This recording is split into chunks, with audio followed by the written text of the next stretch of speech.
Olá pessoal, tudo bem com vocês? Boas-vindas a todas as pessoas que estão nos ouvindo. Estamos começando mais um episódio do Foco Acessível.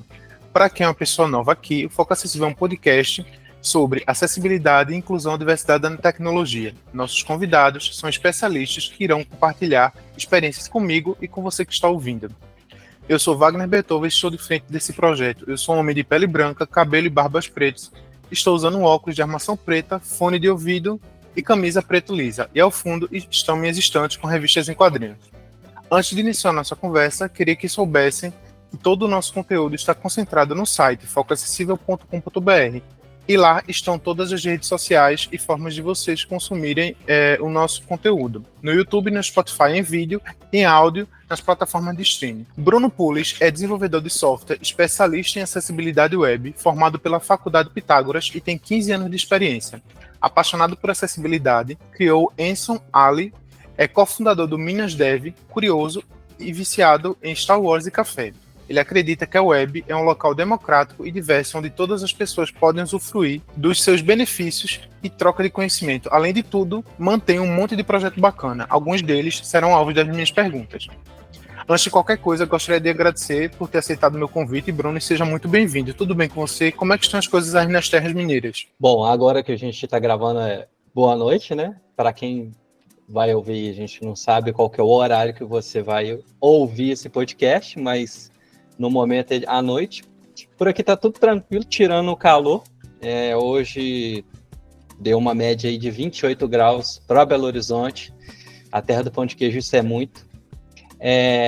Antes de mais nada, eu já quero agradecer, eu fiquei muito honrado pelo convite de poder contribuir e poder falar um pouquinho da minha experiência de acessibilidade aí ao longo desses 15 anos, né? Mas antes de mais nada, né, Wagner, eu preciso de me apresentar e me autodescrever. Eu sou um homem branco, não tenho cabelo, meu cabelo já tá ralinho já. Eu uso óculos com uma armação preta, a minha barba também é preta. Fui ali, dei um tapa na peruca e na barba hoje. E ao fundo aqui eu tenho uma estante com vários livros, inclusive tem também quadrinhos aqui, eu tenho alguns do Cavaleiro do Zodíaco, alguns da DC, e eu tô com uma blusa vermelha com uma estampa escrito Espanha várias vezes nessa blusa, e é isso. Bacana, Bruno. Vamos começar aqui para a primeira parte, falar sobre os teus projetos, né? Você é fundador do projeto Open Source com o Anson Ali e da comunidade Vagas sobre Acessibilidade. Poderia explicar mais detalhes sobre esses projetos na comunidade de desenvolvimento e como eles têm ajudado a promover a internet mais acessível? Claro. Bom, o Awesome Mouse Y veio de uma ideia minha, porque o que acontece? Aí a gente tem que voltar no tempo, né? Por volta ali dos anos 2007, eu comecei minha faculdade. E eu tive um professor que ele me ensinou sobre padrões web. E assim, muitas das vezes ele comentava por alto porque ele tinha uma grade curricular ali que ele tinha que cumprir e não dava para ele passar muita coisa. A minha sorte foi que eu voltava com ele até um determinado local aqui em Belo Horizonte, que eu pegava ônibus praticamente perto do ponto que ele pegava ônibus. E a gente subia conversando. Todo dia da faculdade eu estudava à noite. E assim, a gente ficava batendo muito papo. E isso começou a despertar o meu interesse sobre acessibilidade, inclusão digital. E aí, Wagner, o que aconteceu? Eu me deparei com um problema muito grande. A maioria dos materiais eram escritos em inglês, não tinha quase nada em português. E, literalmente, eu posso afirmar que quando eu cheguei em acessibilidade, isso aqui tudo era mato. Não é esse boom de conteúdo que a gente tem hoje. Nem existia essas tecnologias que a gente, hoje, todo mundo utiliza, WhatsApp, essas tecnologias modernas hoje, React, vários frameworks de JavaScript. Nessa época aí, a gente tinha Dreamweaver para fazer código HTML, Fireworks para prototipar a interface, enfim, front page também, é uma época assim, aí eu estou entregando até a minha idade aqui, mas foi uma época que eu vi a web assim, começar a ter um potencial enorme e estrondoso. E nesse boom de coisas aí, esses dias eu estava ouvindo até um podcast de uma pessoa que é especialista em acessibilidade do Facebook, e ele fez um storytelling contando dessa época. E eu lembrei, assim, praticamente de quase tudo do que ele estava falando, de quando o jQuery nasceu, de como que era difícil, quando o CSS3 foi criado, que a gente podia criar ali um botão com borda arredondada, porque antes fazer isso era um inferno. E quando essas coisas começaram a acontecer, foi assim, algo muito impactante para a tecnologia de modo geral. E no meio disso aí tudo, eu comecei a fazer o quê? Uma curadoria de conteúdo de acessibilidade. Então, se eu estudava, por exemplo, a WCAG, ou eu achava um outro material interessante, ou encontrei um tutorial de como usar o NVDA. Eu comecei a fazer um compilado disso. E aí eu parei e pensei, poxa, se eu tenho essas dúvidas, por que não criar um projeto para compartilhar isso?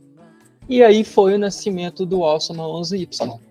E um detalhe interessante dele é que, assim, ele tomou uma proporção, assim, global. Da última vez que eu vi, ele tinha 1.800 stars no GitHub. E um belo dia, eu navegando na internet, cismei de entrar no site do gitlab.com. E aí eu vi uma parte de acessibilidade lá e eu fiquei chocado que eles estavam recomendando como um projeto, esse projeto que eu fiz. Então, assim, tomou uma proporção e várias pessoas estrangeiras que são especialistas em acessibilidade contribuíram também para o projeto. Então, é muito interessante porque ele é aberto, qualquer um pode utilizar, qualquer um pode contribuir também, se encontrar uma ferramenta interessante que não esteja lá. É só abrir um pull request e que eu vou aprovar e vou incluir nele. Eu tenho projetos para ele ser algo mais robusto, mais interessante, mas está na gaveta ainda. E o Vagas de Acessibilidade foi na mesma pegada. Eu comecei a pensar o seguinte, depois ali da pandemia, as empresas começaram a pensar muito mais na questão da diversidade e acessibilidade dentro do contexto empresarial e até também para os usuários. E aí eu pensei, poxa, por que não utilizar de um meio de incluir ali vagas de acessibilidade. E aí eu tive muito como inspiração alguns projetos que eu vi de vagas só para pessoas negras, vagas para o público LGBTQIA+, e eu fui pegando várias referências disso. E, assim, eu fiz de uma forma muito mais sucinta. A ideia ali era que ele fosse um projeto totalmente colaborativo, com uma interface bonita e etc., mas acabou ficando no GitHub. E, assim, ele atualmente é um projeto que ele está lá, mas eu não estou colocando tanto esforço nele, porque é algo que eu quero depois, com calma, pensar e reformular ele para ter um destaque maior. Porque, assim, no exterior a gente tem muito dessas coisas. Clube para quem é designer, clube para quem é programador, e essas questões, essas vagas que são divulgadas. E para acessibilidade, assim, é um mercado que está em ascensão, porém a gente não tem nada específico nesse sentido, né? É muito bacana aí a gente ver esses projetos crescendo. E aí, essa curadoria, né, esse hub de conteúdo que você faz de acessibilidade, ele é uma ideia simples, né? E aí é muito bacana porque ajuda todo mundo a ter acesso, né? Tem uma coisa que eu queria fazer uma pergunta a você, que não tá nem no roteiro, mas eu vi você publicando nas redes sobre a IndieWeb. E aí sobre essa iniciativa que você foi a primeira pessoa que eu vi falar, e tem outro que o pessoal bota no rodapé do site. Eu não vou lembrar o nome. WebRing. Exato. Eu queria que tu falasse um pouquinho sobre isso, como é que tu vê, porque assim, falo por mim, tá? Manter um ambiente próprio com seus conteúdos, etc., é muito mais complicado de divulgar do que você estar no meio da comunidade, né? Eu falo isso porque a gente tem que se submeter a regras de Instagram, regras de Medium e afim, né? E essa iniciativa é bacana porque ela aumenta a possibilidade das pessoas, né? Ela tira as amarras dessas grandes empresas que aí brincam com o conteúdo da gente, vendem conteúdo, enfim.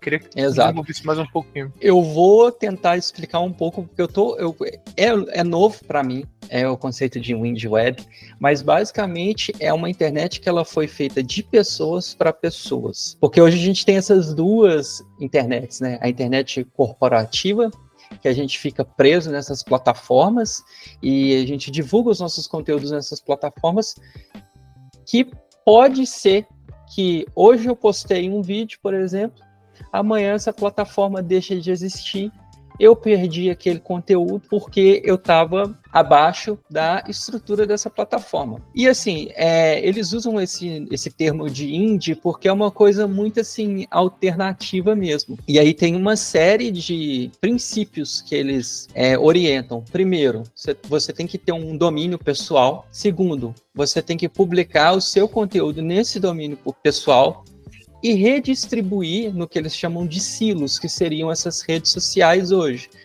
Então, qual que é a ideia? Eu publico todo o conteúdo, todo o conteúdo que eu criar no meu próprio site, e o meu próprio site, através de padrões abertos, ele consegue redistribuir isso para as outras plataformas.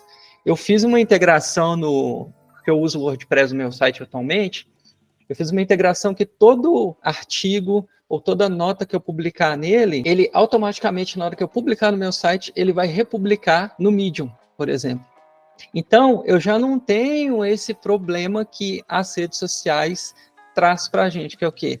Eu tenho que publicar no meu site, depois eu tenho que copiar aquele conteúdo, subir para aquela determinada rede social, adequar o formato a como que ela quer que o conteúdo seja entregue, que acaba que a gente vira refém dos algoritmos, das plataformas. E o conceito da WindWeb é justamente isso. É você tirar essas amarras, tanto é que eles têm um acrônimo que eu não vou lembrar agora, que chama POSE. É como se fosse você publicar o seu conteúdo no seu próprio site e redistribuir ele. E assim, tem um canal da WindWeb no YouTube, que é muito legal de olhar, de acompanhar. E tem o site deles também, que é windweb.org, que lá a gente consegue vislumbrar o poder disso. E uma coisa que é interessante, que aí tem um padrão, por exemplo, eu vou entrar lá no site do Foco Acessível, e aí eu vejo o conteúdo. Aí vamos supor que você pega esse episódio que a gente está gravando, compartilha no Twitter, por exemplo. E aí uma pessoa vai lá e comenta, poxa, que episódio legal. O Webmention, o que ele vai fazer? Ele vai ficar escutando ao redor da web. Quando tiver aquela URL que você compartilhou e uma pessoa respondeu, automaticamente ele vai trazer essas respostas para o seu site. Então, isso é até uma forma de a gente pensar estrategicamente em SEO orgânico. Então, é uma outra abordagem. Tem algumas coisas que são meio chatinhas de fazer, meio complicada, mas assim, é uma coisa que hoje tá me dando assim um brilho nos olhos que eu não tinha mais com essa internet corporativa. É de pensar que eu tenho a liberdade de fazer o conteúdo do jeito que eu quiser, da forma que eu quiser, e depois eu readequar ele para outras plataformas, para outros formatos, enfim. É uma coisa que eu acredito que, assim, ajuda muito quem é produtor de conteúdo. Tanto que eu vi no Threads esses dias uma pessoa falando justamente isso. Poxa, eu tenho saudade daquela internet que era de blog, que as pessoas compartilhavam blogs e tal. E aí, falando do WebRing, o WebRing é um círculo de divulgação de sites. E geralmente, esse círculo de divulgação de sites é por tópicos específicos. Então, por exemplo, deve existir um UX Ring, que vai ser sites que falam sobre o tema de UX.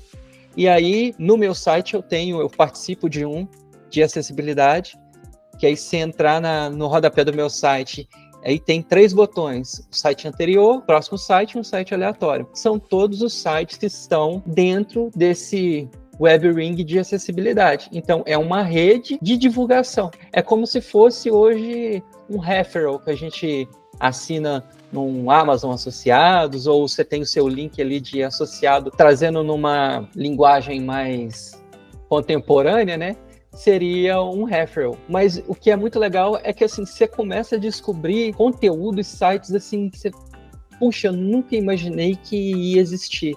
Por exemplo, de WindWeb, eu encontro, assim, eu tenho uma tara com site minimalista, tanto é que, assim, eu estou refazendo meu site para ficar extremamente minimalista, com o mínimo de CSS e o mínimo de JavaScript. E aí entra uma outra loucura que eu gosto muito, que é tentar deixar o site com 512 KB, que eu achei isso na WindWeb, e tem o 512 KB Club, que é a galera que faz um site que ele tem no total dele de renderização ali de peso 512 MB. É um desafio. 512 KB, desculpa. É um desafio, mas assim, é algo que hoje isso me brilha aos olhos. Pensar nessa questão de que eu não preciso de ficar preso à plataforma. Eu posso publicar o meu conteúdo do jeito que eu quiser, quando eu quiser, na hora que eu quiser e redistribuir isso para os outros canais. Aí você pode pensar assim, poxa, mas eu consigo fazer isso para todas as redes sociais? Infelizmente, algumas têm vários problemas. O Twitter, ele tem alguns problemas com a API dele. O Instagram, se eu não me engano, não tem jeito de fazer, mas com o Mastodon você consegue fazer isso. O Threads, eles vão dar suporte para isso. O Medium você consegue fazer e algumas outras redes sociais. O negócio é explorar e, assim, brincar com a criatividade, né? O bacana dessa iniciativa é porque você junta a possibilidade desenvolvedora, de fato, das pessoas que estão escrevendo, a liberdade com isso e, principalmente, você tira as amarras. Por exemplo, quando a gente está falando de acessibilidade, talvez uma pessoa não saiba usar alguma rede social justamente pelo problema da falta de acessibilidade que ela tem. Já no veículo que ela tem um poder maior, sabe? Exatamente, e acontece muito isso, e são barreiras assim, de acessibilidade que eu, pela experiência que eu tenho, assim, a maioria das barreiras de acessibilidade é ridícula de resolver, ridícula. E por que não, aí você pode pensar assim, poxa, mas por que não resolve? Primeiro, desconhecimento das pessoas. Infelizmente a gente tem um gap muito grande no setor de desenvolvimento, até o pessoal que mexe mais com o UX, experiência do usuário ali, UI, tem mais conhecimento sobre acessibilidade, porque aí tem que pensar mais em questão de ergonomia, affordance da interface, mas quando a gente vai para o desenvolvimento, ali é onde que o filho chora e a mãe não vê. E assim, eu já tive experiência de literalmente ensinar HTML básico por um desenvolvedor sênior. Porque assim, a gente vê HTML na faculdade, é muito rápido. E as pessoas não pensam que, tipo, eu sempre uso essa analogia da casa dos 3 porquinhos lá. A casa que se sustentou foi uma casa que tinha uma base sólida. Essa base sólida, quando a gente fala da web, é o HTML. Se a gente não souber HTML bem, o seu framework JavaScript favorito não vai te salvar. Às vezes ele vai trazer mais complexidade do que resolver. Tô participando de um projeto de mentoria, e aí uma das solicitações foi ensinar. Eu não sou programador, mas eu conheço um bocado de HTML, né? E aí eu tava pesquisando sobre o cerne, né? O começo lá da história, e etc. E aí você vê a missão da web, da internet, o quanto ela revolucionou o planeta, né? Comunicação, educação, desenvolvimento social. Enfim, é um negócio fora do comum, tudo com a linguagem de marcação, né? Que era o início disso, né? Aí depois o pessoal começou a dar essas perfumarias aí. Se você for parar para pensar, se o padrão que o Tim Berners-Lee ele protocolou de transferência de arquivo via TCP através de hiperlink, a gente não ia estar conversando aqui. Exatamente. E assim, a web se baseia em 2 coisas: linguagem de marcação e hiperlink. Sem isso, o JavaScript não vai resolver, a linguagem de programação favorita do cara não vai resolver, o CSS não vai resolver. O que faz a web funcionar é linguagem de marcação e hiperlink. E tipo, a web tudo, né? Quando a gente fala de web, a gente tá falando de computador, celular, televisão, simplesmente todo equipamento eletrônico tem interface e troca de informação. Depende disso, né? Exatamente. Passando por um projeto que foi quando eu tomei a iniciativa de falar contigo, que foi as tuas cartas, né? Que foi a iniciativa que combina acessibilidade, negócio e gestão de conhecimento pessoal. E aí, essa mala direta que eu recebia, se perguntou se alguém queria trocar ideia, e foi aí que eu disse, eu vou mandar e-mail para esse rapaz aqui que eu sigo para ver se ele topa conversar, que o material dele é bacana. Como é que surgiu a ideia para escrever essas newsletters e qual o feedback da comunidade? Como é que tem sido essa recepção? Assim, a newsletter é um desejo antigo que eu tenho. A minha primeira newsletter eu fiz no Substack. E aí, assim, como eu já tenho essa coisa de querer hospedar tudo no meu servidor, no meu domínio, eu fiquei pensando muito nisso. E aí eu reformulei ela e troquei de aplicativo, né? A ideia basicamente é assim, é um espaço onde que eu consigo falar com a pessoa como se fosse assim, uma conversa de boteco. uma conversa de sentar no bar, num happy hour, e a gente trocar ideias sobre produtividade, gestão de conhecimento, falar sobre acessibilidade, falar sobre tudo o que envolve esse universo, né? E assim, eu tenho tido muito feedback positivo sobre as cartas. Uma das cartas que eu mandei, a edição que eu comentei sobre o que eu aprendi sobre acessibilidade com Pokémon, para mim foi uma das melhores, porque eu faço um paralelo entre um episódio do Pokémon que ele foi retirado do ar, porque ele teve uma repercussão muito negativa, várias pessoas teve ataques epiléticos por conta da combinação de cor, um tempo muito curto entre essas combinações, né? E aí eu penso assim, que a newsletter, ela é um lugar onde que eu posso expressar melhor, porque às vezes numa rede social como o Instagram, por exemplo, eu tenho ali só 10 cards para fazer no carrossel. E, infelizmente, o Wagner, hoje a gente vive numa sociedade onde que tudo é para ontem, que as pessoas estão sempre com pressa, querem aprender o mais rápido possível na menor quantidade de tempo. Só que muitas das coisas precisam de tempo. E acessibilidade é um tipo de coisa que você precisa de tempo para você parar, analisar, identificar. Não é você ver um Reels ou um vídeo do TikTok curto de 1 minuto, 3 minutos, você vai resolver um problema que você tem no seu projeto. E aí eu vi as cartas como um certo refúgio nesse sentido, porque ali eu posso explorar muito alguns conteúdos, explicar, esmiuçar. Tem uma outra edição que eu falei sobre a anatomia do elemento button, que aí eu explico, vou lá explicar como que ele recebe foco, quais são as teclas do teclado que acionam um botão. Então, assim, é um espaço onde que eu posso literalmente falar e não ficar preocupado com o algoritmo, porque, assim, eu sei que as pessoas que estão inseridas ali, elas vão receber no e-mail delas. E eu procuro sempre fazer uma linguagem rápida, direta, mais densa ao mesmo tempo. Porque eu também sei que todo mundo recebe um monte de e-mail e tem muita gente que não tem paciência para ler e-mail. Mas, de vez em quando, algumas pessoas me respondem. Já, por exemplo, analistas de acessibilidade cegos me mandaram um e-mail respondendo, falando assim, pô, não para, a gente precisa muito de conteúdo assim. E a cada edição que passa, eu tenho percebido assim, um número da newsletter está crescendo. Hoje deve estar com umas 260 pessoas. E assim, quem não está inscrito está perdendo. É só isso que eu posso falar. É um conteúdo que eu até brinco, né? Que é a newsletter mais acessível do Brasil, porque eu sigo todo esse processo de descrição de imagem, de tentar trazer mais texto do que vídeo, imagem, né? E assim, estamos indo, né?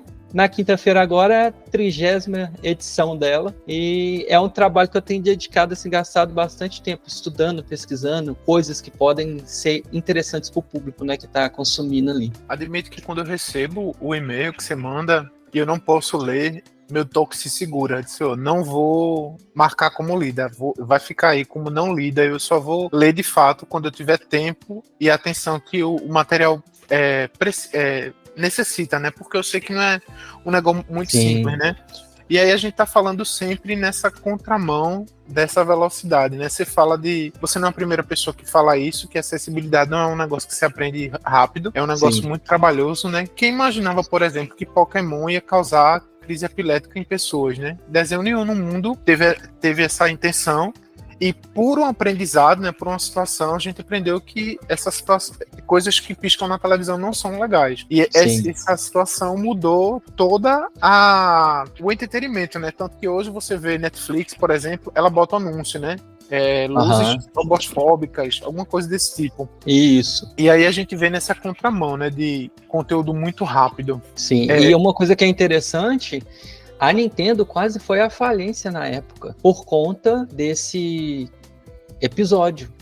As ações da empresa caíram, e aí, assim, eu até brinco nessa edição, quem diria, né, que a acessibilidade ia quase levar a Nintendo a fechar as portas. É bacana a gente ver essas empresas que elas precisam levar na cara, né, para aprender que devem respeitar a diversidade humana, né? Falando de trabalho, você trabalha na multinacional, né, NTT Data, que é uma empresa que tem foco em diversidade e acessibilidade. E aí eu pergunto a você, qual tem sido os maiores aprendizados e as surpresas em colaborar diretamente com pessoas com deficiência na parte de tecnologia, né? Cara, assim, é muito engraçado, porque no começo eu ficava todo me policiando de tentar ser politicamente correto, no sentido de, eu tenho que respeitar a pessoa, não posso falar algumas coisas. Todo mundo fica grilado quando começa a trabalhar com pessoas cegas, né? De falar de ver, enxergar. Tipo, você tá vendo aqui, você tá enxergando aqui? E eu ficava morrendo de medo. E aí, assim, o tempo vai passando, você vai convivendo com a pessoa. A gente trabalha em dupla. Então, é um trabalho que exige de você muita atenção no sentido de... Vou te dar um exemplo concreto, só para você entender o contexto.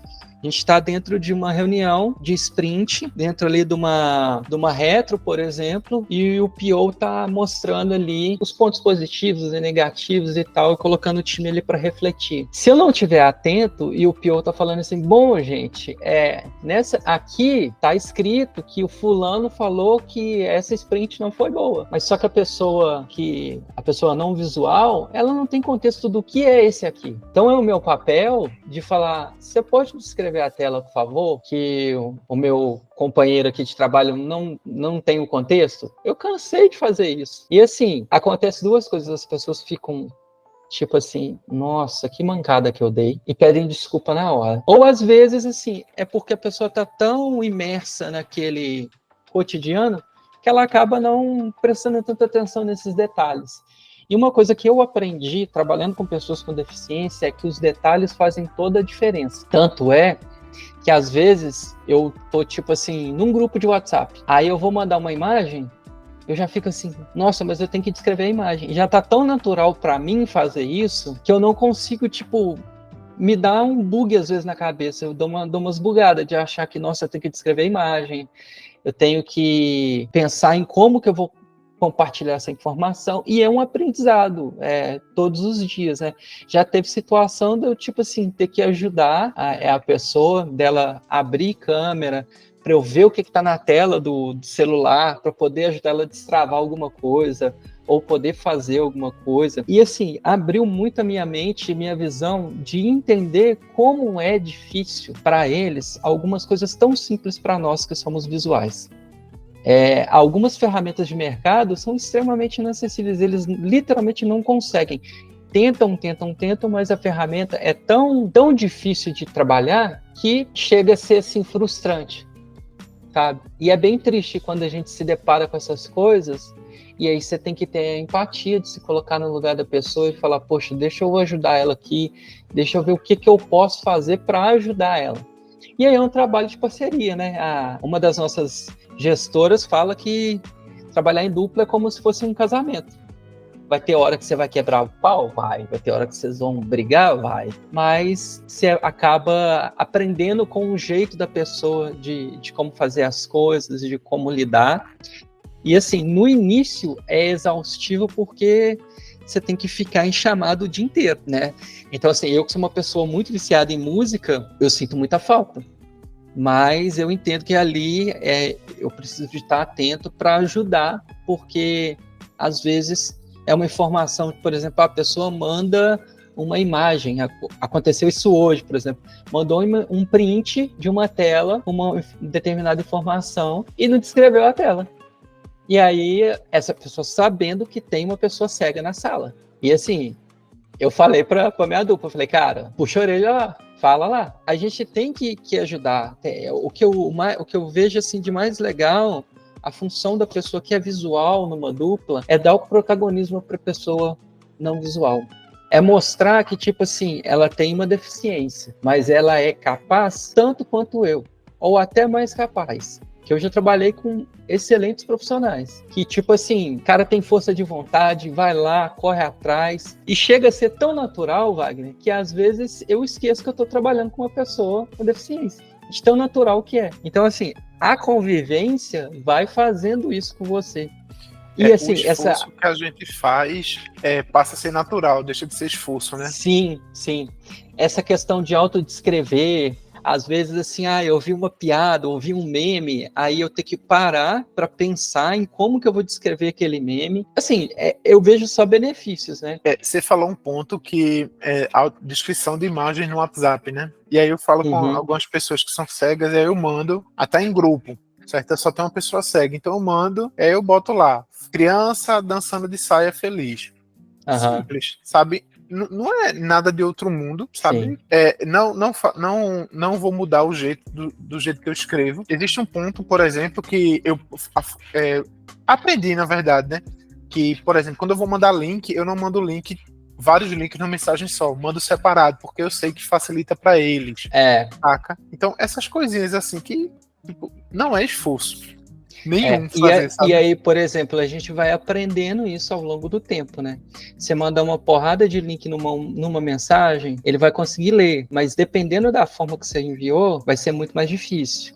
Eu preciso de mandar uma série de links, eu posso mandar em uma única mensagem, mas coloca um bullet point lá, um marcador com uma bolinha ou enumerado, que aí o leitor de tela vai ler linha por linha. E outra coisa também que você acaba aprendendo muito sobre o uso de leitor de tela. Como que o leitor de tela interpreta a tela. E é fenomenal. Tipo assim, eu falo, todo front-end deveria aprender a usar o leitor de tela, porque ia fazer código muito mais acessível. Admito que quando eu tô fazendo teste, eu não gosto da mulher falando. Eu prefiro botar o visualizador da fala, porque às vezes ela fala muita coisa, eu entro em desespero, já não sei mais onde é que tá. Eu vou por parte aqui, ela tá mostrando de fato o que tá escrevendo.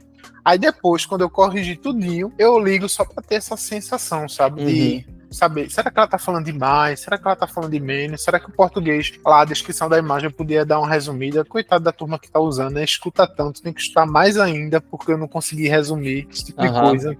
Aí você imagina, assim, a pessoa tá ali usando o Teams e tá usando o leitor de tela, aí o Teams tá pipocando de notificação, enquanto 33 pessoas estão mandando mensagens diferentes. É um caos, tem hora que dá uma bugada. Mas, assim, o leitor de tela, você tem um pouco dessa questão, mas com costume você vai entendendo. Por exemplo, por que eu gosto de usar o leitor de tela e ouvir o que a voz está falando ali, né? Porque ela vai te dar literalmente a entonação, por exemplo, de um texto. Um exemplo bem clássico, a pessoa vai lá e começa a escrever um HTML. E aí ela colocou lá na tag de HTML o atributo lang com valor de EN. Então, o que acontece? Tem um critério de sucesso da WCAG, que é o idioma da página. Esse critério diz o quê? O idioma da página tem que ser definido de acordo com o conteúdo que você vai colocar naquela página. Então, vamos imaginar que eu tenho um conteúdo em português e o idioma está definido em inglês. O que vai acontecer? O leitor de tela ele vai entrar naquele texto ali e ele vai ficar tentando falar. É como se fosse um americano tentando falar em português. Então vai ser muito com aquele sotaque carregado, aquela entonação esquisita. Por quê?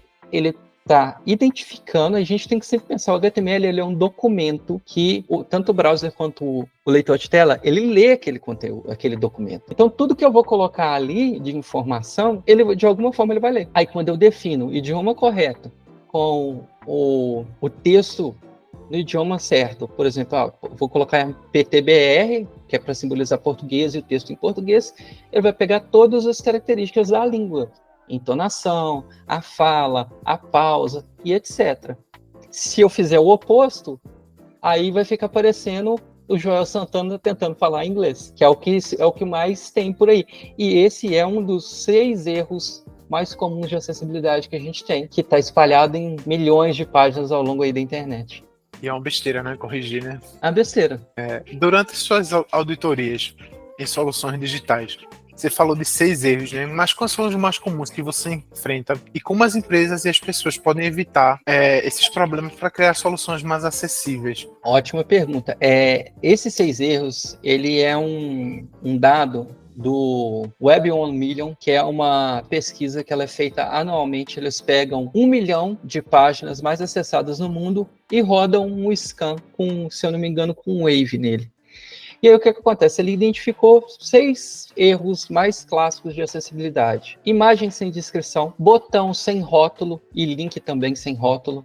Quando eu falo rótulo, é o conteúdo textual nele. Idioma não definido do HTML. já foram 3. Formulários, inputs de formulários sem label atrelada nele. Hierarquia de título, quando eu tenho ali uma sequência de títulos, eu começo com H1, H2, aí do nada a pessoa pula do H2 para H4. Título, para quem tá ouvindo aí, ó, essa é uma dica de ouro, tá? Os headings também funcionam como um tipo de navegação. Se eu utilizo a tecla H, usando o NVDA, por exemplo, ele vai navegar em título por título. Se eu quebro essa estrutura lógica, eu quebro essa facilidade de navegação.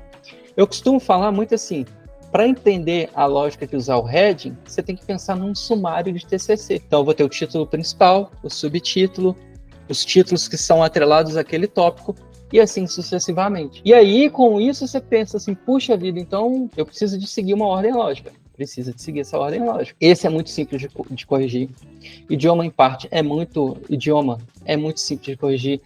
Texto alternativo de imagem, essa é um pouco mais complexa. Por quê? Descrição de imagem é algo extremamente contextual. E eu tenho 2 cenários possíveis que pode acontecer. Primeiro, aquela imagem ali ser só decorativa, ela está só compondo um layout. O ideal é que, se ela estiver só compondo um layout, ela ser carregada no CSS. Mas se eu não conseguir fazer isso, pode exibir ela ali no próprio HTML. Entretanto, o alt deve ficar em branco. O leitor de tela vai identificar que aquela imagem ali não precisa ser escrita. Agora, se eu tenho um artigo falando sobre inclusão e diversidade no governo brasileiro, por exemplo, e eu tenho ali uma foto que tem uma pessoa negra, uma pessoa LGBT, um índio, uma pessoa com deficiência, um cadeirante, essa imagem eu tenho que dar uma descrição. Então, aí, nesse sentido, que a imagem ela tá complementando o conteúdo textual, eu tenho que fazer essa descrição. Aí tem uns pormenores. Mas quando eu tenho uma descrição muito grande, o que eu posso fazer? Aí tem várias técnicas que dá para a gente utilizar para, tipo assim, dar uma descrição curta da imagem e depois você complementar com uma descrição mais longa. Isso acontece muito, por exemplo, em gráfico, câmeras de tráfego ao vivo, que aí você tem que fazer uma descrição mais detalhada. Enfim, são várias técnicas, né? A questão dos botões e dos links, isso acontece demais, e assim, pelo amor de Deus, amigo e amiga que você está ouvindo aqui, que é desenvolvedor, não cria botão sem conteúdo textual, não usa link sem botão, sem conteúdo textual, ou com o href dele sem nenhum valor. Isso aí é um horror para acessibilidade. O que acontece? Quando o leitor de tela entra dentro desses elementos que a gente chama de elementos interativos, ele vai ler só assim, botão, link. Botão, link.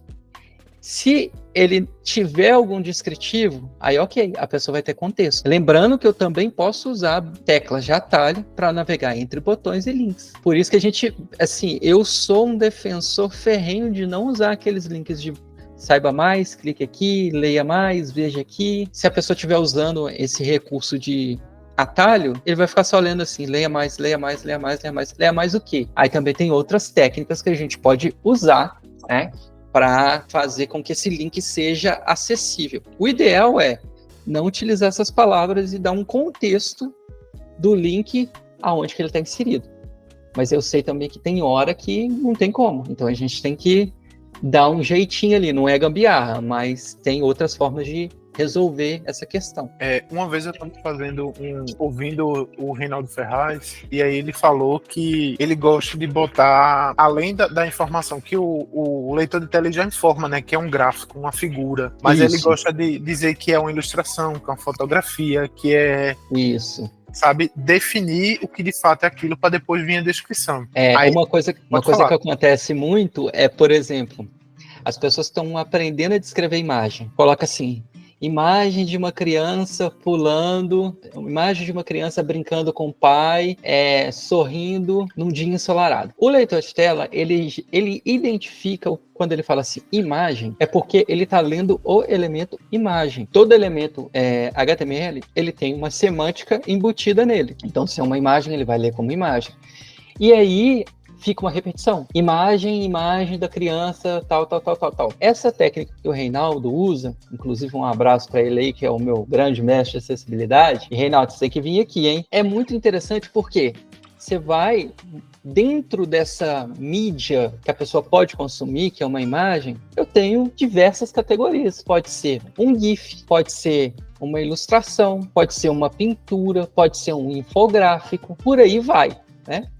Então, quando você coloca isso, por exemplo, imagem, ilustração do quadro A Noite Estrelada de Van Gogh, pintado a pintura a óleo e etc. Então, você dá muito mais contexto. Aí a gente vai entrar numa coisa aqui que é um pouco complicada. Porque, assim, existem pessoas que adoram descrições com muitos detalhes. E tem outras pessoas que gostam de descrições mais sucintas. Como a gente não tem conhecimento de todas as pessoas que vão acessar o nosso site ou o nosso conteúdo, o que eu oriento? Faz o meio termo.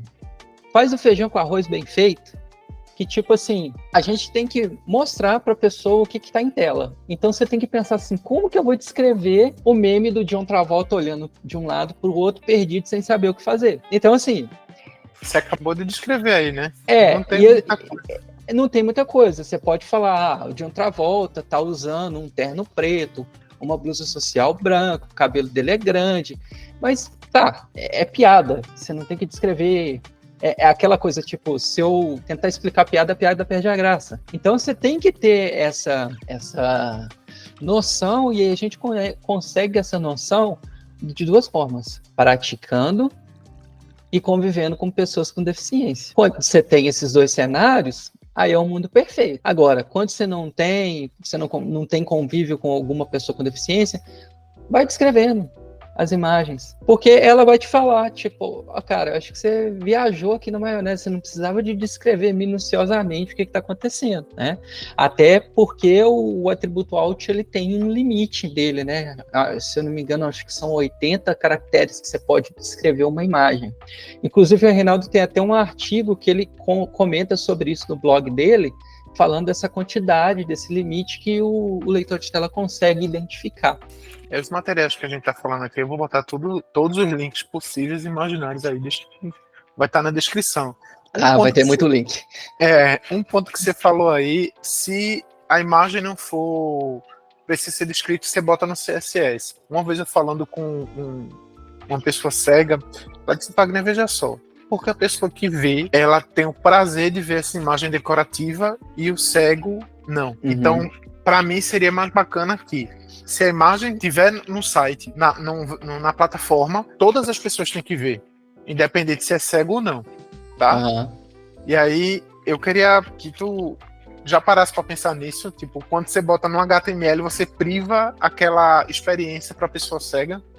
Sim, mas aí o que acontece? É o ponto crucial da acessibilidade, que é aquilo que você falou anteriormente, e que eu sempre bato na tecla. Eu falo que a acessibilidade é fácil de aprender, mas demanda tempo. É um fácil que, assim, beleza, eu posso te dar um tutorial aqui de como rotular um botão, te explicar a técnica, do que você tem que fazer, mas o porquê, aí são outros 500.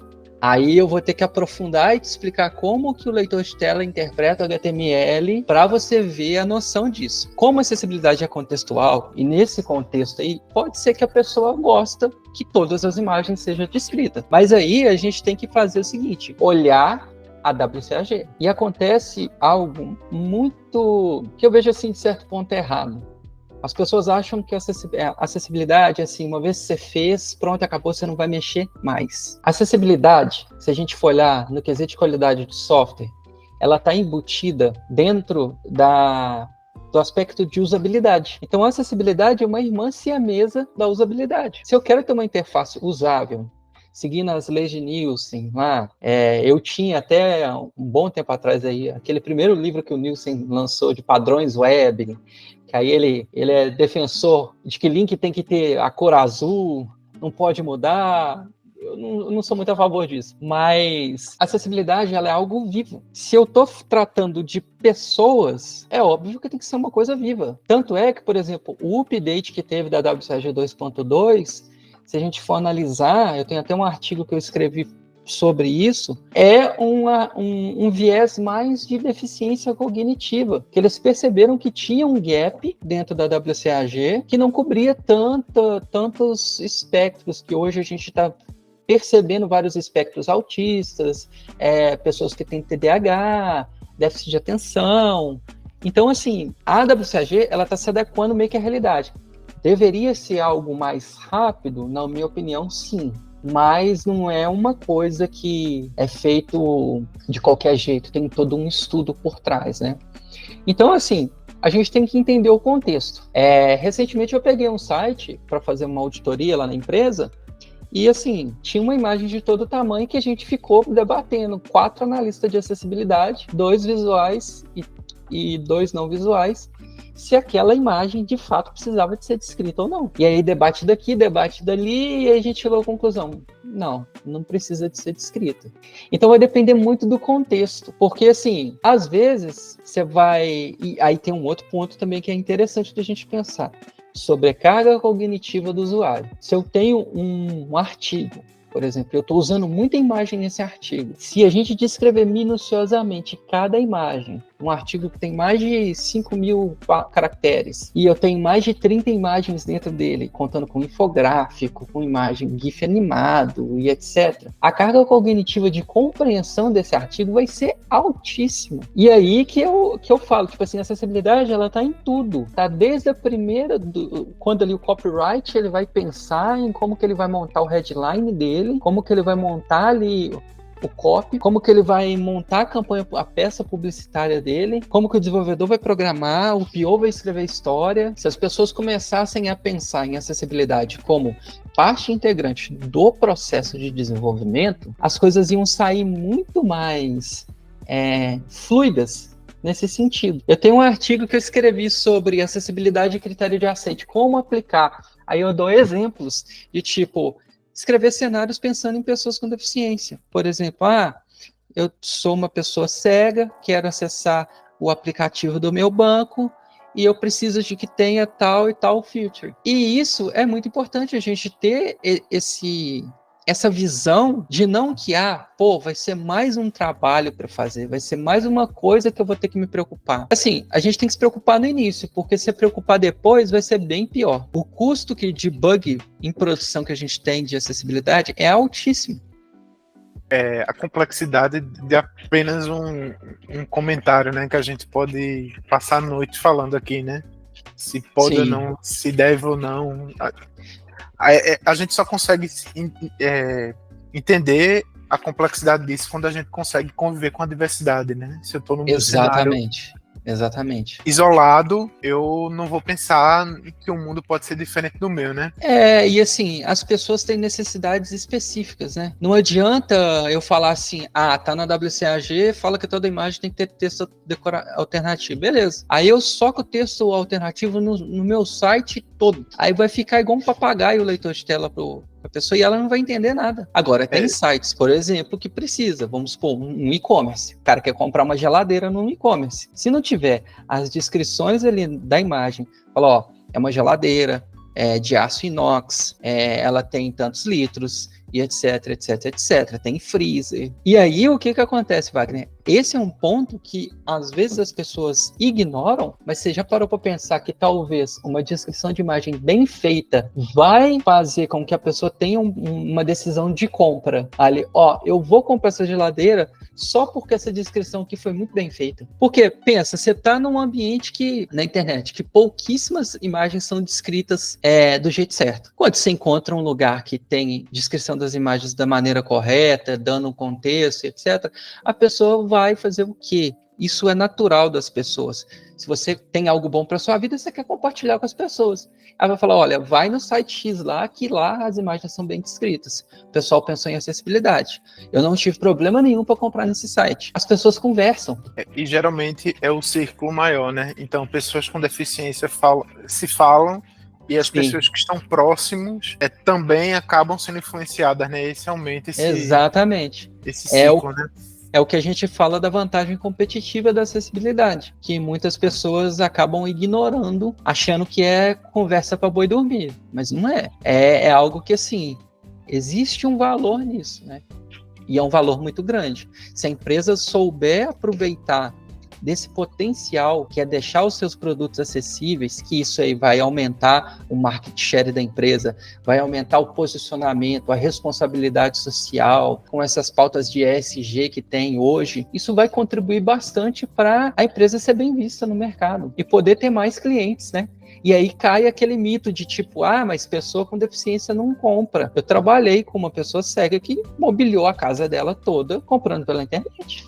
Tem até um perfil que é um rapaz que ele é tetraplégico e ele mobiliou a casa inteira e a casa dele é toda adaptada, sabe? Aí criou um e-commerce só com coisas para pessoas com deficiência. Eu acho que é mercado adaptado, alguma coisa desse tipo, sabe? Eu queria dar uma pausa nas perguntas e pedir uma força para quem estiver ouvindo o podcast para seguir a gente nas redes sociais, né? Como a gente falou bem, esses números eles ajudam a abrir portas, né? Infelizmente a gente depende ainda dessa divulgação, tá? E a gente aumenta o alcance, né? E quanto mais gente ouvir, mais a palavra pode ser compartilhada e aí as pessoas podem ter um dia melhor, né? Porque a internet, a tecnologia vai ser mais acessível, né? Então a gente está em todas as redes sociais. Voltando para as perguntas, Bruno, eu queria saber sobre recomendações e desejos profissionais, né? Para aquela pessoa que está começando na área de acessibilidade digital. Quais são as principais habilidades técnicas e interpessoais que você recomenda que essa pessoa desenvolva? Eu acho que a soft skill mais importante, assim, que a pessoa tem, uma das mais importantes, é ter uma boa comunicação, tanto verbal quanto escrita. Porque, infelizmente, nós somos extremamente visuais. Todos os nossos softwares são extremamente visuais. Tem sempre uma caixinha que você tem que arrastar alguma coisa. O recurso que a gente vai ter é a linguagem escrita e a linguagem oral. Então, é saber se entender e se fazer entendido. Outra coisa também que a gente tem que ter muito, né, nessa questão de recomendação de soft skill, ter empatia. E não é empatia da boca para fora, não. É se colocar de fato na pele de outra pessoa. Um exemplo que a minha dupla tem ele tem deficiência visual e ele tem pavor de biometria facial, porque ele não consegue focar o rosto. Eu também tenho esse problema, porque eu tenho um grau muito alto de miopia. Eu tenho 12 graus no olho esquerdo, se eu tirar o óculos já era, eu não enxergo absolutamente nada. E Tu falou 12? 12 graus, eu tenho ceratocone, que é uma doença degenerativa da córnea. Minha irmã tem ceratocone também. Eu tenho 6 de miopia e quando eu acordo, a primeira coisa que eu faço é óculos. Exato. E então, assim, a comunicação é algo extremamente importante. A parte técnica, qualquer um consegue reproduzir, mas eu acho que uma boa comunicação, uma boa escrita, se colocar no lugar da pessoa, eu acho que é o essencial para você ter sucesso como uma pessoa que quer trabalhar com acessibilidade digital. Na verdade, é mais habilidades interpessoais que a pessoa tem que desenvolver, né? Apenas, né? Sim. E qualquer outra coisa, né? Porque, assim, documentação, WCAG, beleza, você tem um documento lá. Você vai pegar, tem que sentar e ler. Agora, se você tiver alguém para te ajudar a mentorar nesse caminho, é muito melhor. É muito melhor porque essa pessoa vai te mostrar algumas coisas que, tipo, é muito mais simples alguém te explicando do que você ler uma documentação com mais de 78 critérios. Vai dar o caminho nas pedras, né? E a WCAG não é um negócio trivial de se ler, né? Eu não entendo ainda porque é tão complexo, sabe? O pessoal da WCAG, da W3C, na verdade, eles estão com um projeto para reformular a forma como as documentações são feitas, né? Inclusive, eu tenho uma edição das minhas cartas que eu falo que é essa tal de WCAG 2.2. E aí eu vou explicar, tipo assim, dar uma explicação bem rasa ali do que ela é. E lá eu falo que eu acho a forma de explicação muito densa, uma linguagem muito técnica, e quando se tem uma linguagem extremamente técnica, se acaba acontecendo o quê? Priva pessoas de consumir aquele conteúdo, né? Parece texto de juiz, né? Que a gente lê. Exatamente. A primeira vez que eu li, eu falei, meu Deus, o que é isso? Mas aí eu sei que tem uma proposta da WCAG 3, que não vai sair amanhã e nem depois de amanhã, vai demorar um bom tempo, mas a proposta deles é reformular até a questão do nível de conformidade, que hoje a gente tem 3, né? Que é o nível A, o AA e o AAA. Para quem não sabe o que é isso, o nível A é, tipo assim, as regras de acessibilidade básicas que um site tem que ter. O AA é uma questão de regras intermediárias e o AAA são regras mais complexas, mais densas. É como se fosse o mundo perfeito da acessibilidade digital. E aí eles querem modificar isso. Da última vez que eu vi, eles iam colocar como ouro, prata e bronze para ser algo mais tangível para as pessoas, né? Eu acredito e espero que as próximas versões que vierem dela aí, elas vão vir mais tranquilas, mais sucintas. E assim, que eu aprendi na prática, tá, Wagner? Às vezes a gente fica muito focado na WCAG, mas tem outros documentos que suportam ela. Tem um documento da W3C que é como cumprir os critérios de sucesso.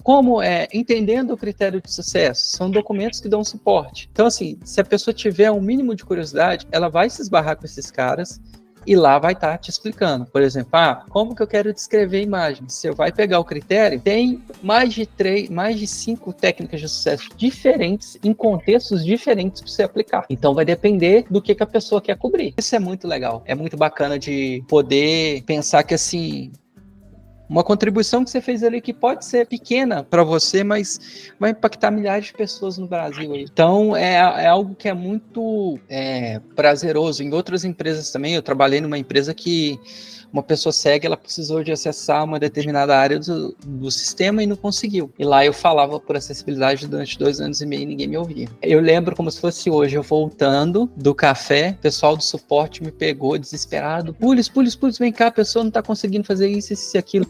Falei, tá, deixa eu entender. Aí o que eu pensei? Analisei o contexto, vi que não dá para fazer essa solução que é mais robusta e dei uma alternativa. Olha, coloca um link ali, âncora, para direcionar a pessoa para onde que ela precisa ir. E aí eles fizeram isso, resolveu o problema do cliente, ele ficou feliz e depois ele mandou um áudio para eles que eles me mandaram depois. E falando assim, olha, eu sou deficiente visual, sou terapeuta, trabalho numa associação e vocês foram a primeira empresa desse ramo que vocês atuam, que se preocupou de fato com as pessoas com algum tipo de deficiência e eu vou espalhar a plataforma de vocês para toda a minha rede de contatos.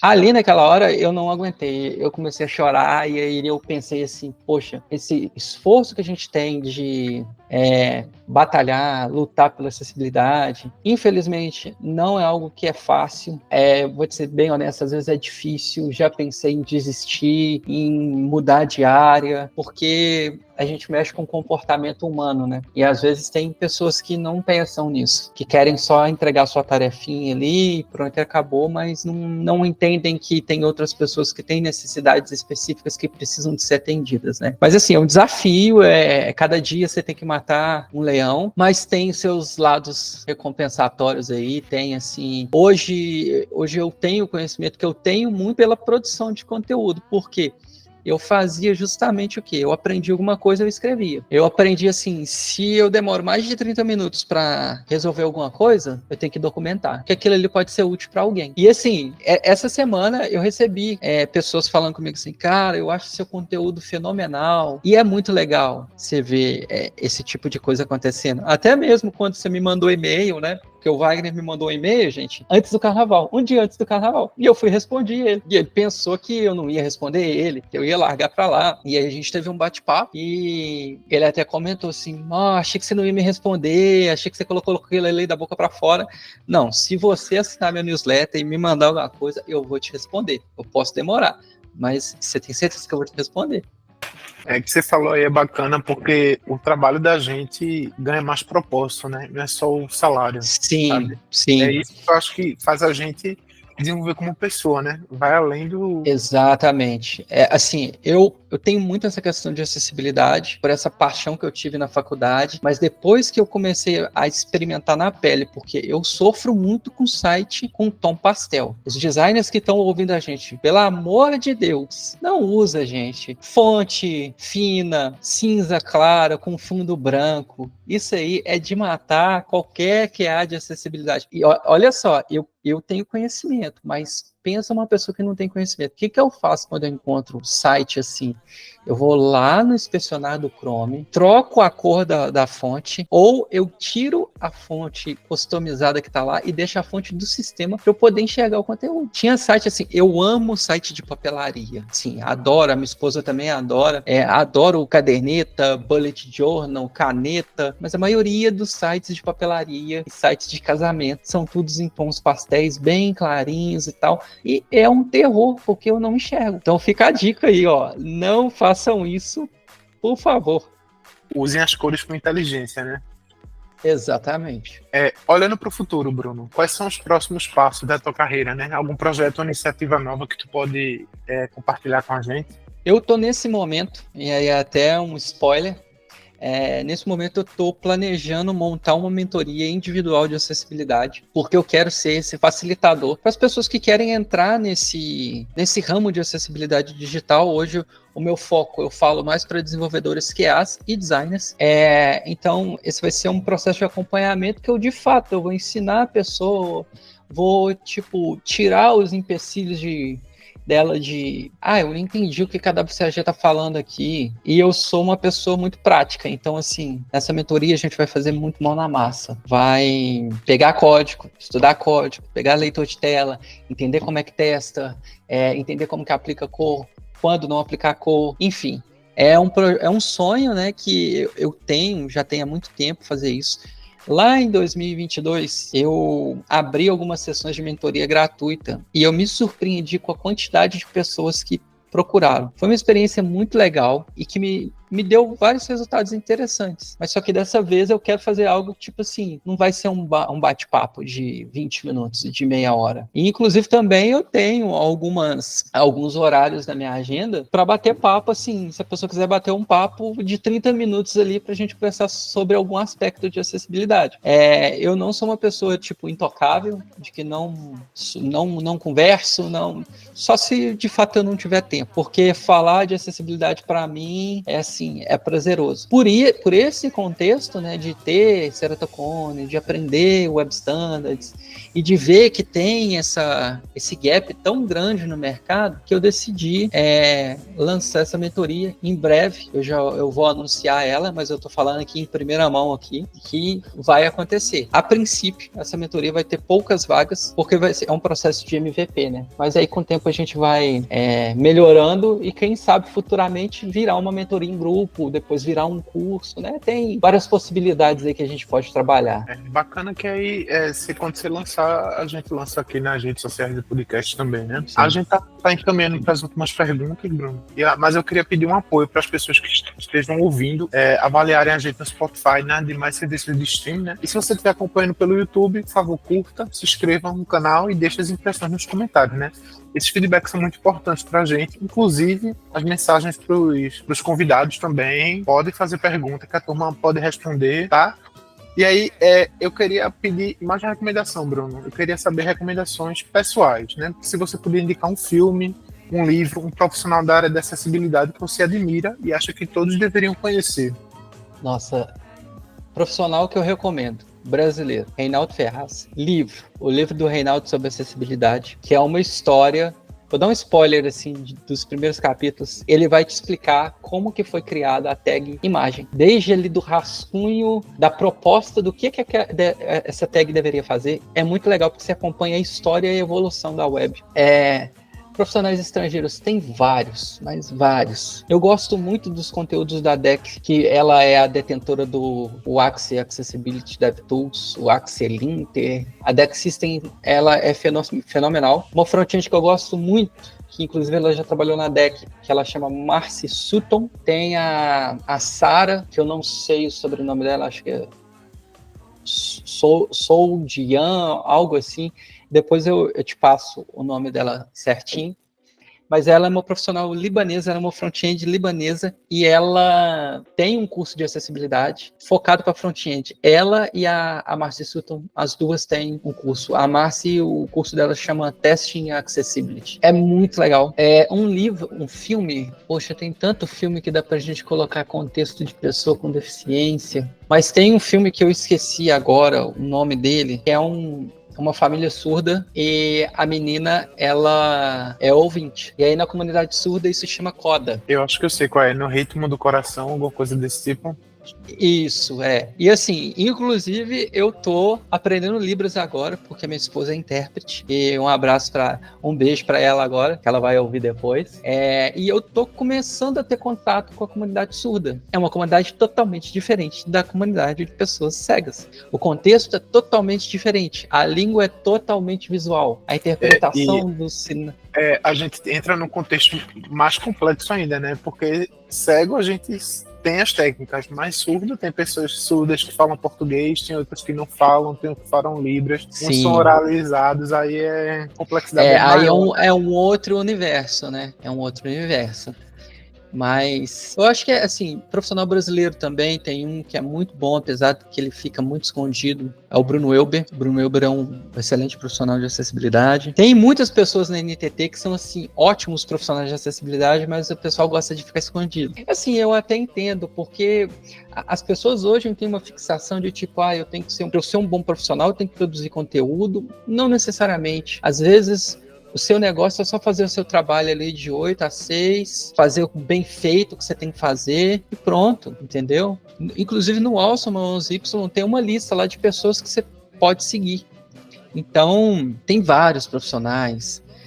Aí se você for pegar das comunidades, né, tem o John Devon, que é da comunidade do WordPress, que ele é um dos fundadores do GAAD, né, que inclusive é mês que vem, né, no dia 16, que é o Dia Global da Acessibilidade, o dia que a gente comemora e celebra a acessibilidade na web, né?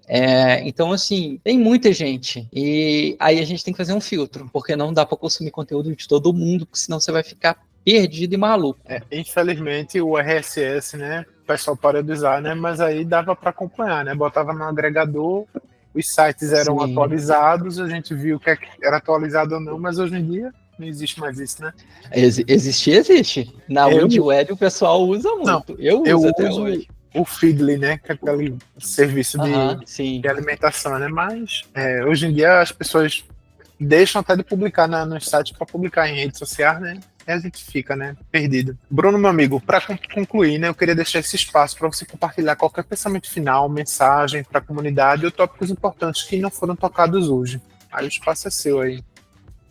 Primeiramente, eu queria agradecer a oportunidade. É sempre um prazer de poder falar sobre acessibilidade, falar com pessoas boas, pessoas dispostas. A gente tem que valorizar muito a produção de conteúdo brasileira, principalmente só quem é produtor de conteúdo sabe a sofrência que é, muitas das vezes, editar um podcast, a agenda, uma série de coisas acontecendo, trabalho, e a gente está aqui. Então, assim, apoio o projeto do Wagner, que eu falo, não é com demagogia, mas assim, no dia que eu vi, eu falei, cara, que proposta fenomenal, é o que a gente tem que dar visibilidade. E eu acho, assim, Wagner, para concluir, se a gente criar uma web inacessível cada vez mais, a gente está literalmente deixando as pessoas de fora. E aqui é um papel de advogado mesmo, de evangelista falando. Nós temos que fazer as coisas pensando em todas as pessoas, porque acesso à informação é primordial, principalmente nesse tempo que a gente vive de desinformação para todos os lados, seja político, seja religioso, seja de qualquer esfera na sociedade. A gente vive numa sociedade muito de desinformação e acaba que a gente não sabe o que é verdade. E a gente privar mais de 45 milhões de pessoas no Brasil de acessar a informação é uma coisa que eu falo, assim, eu brinco muito com isso. Aquela velha frase do tio Ben pro Peter Parker: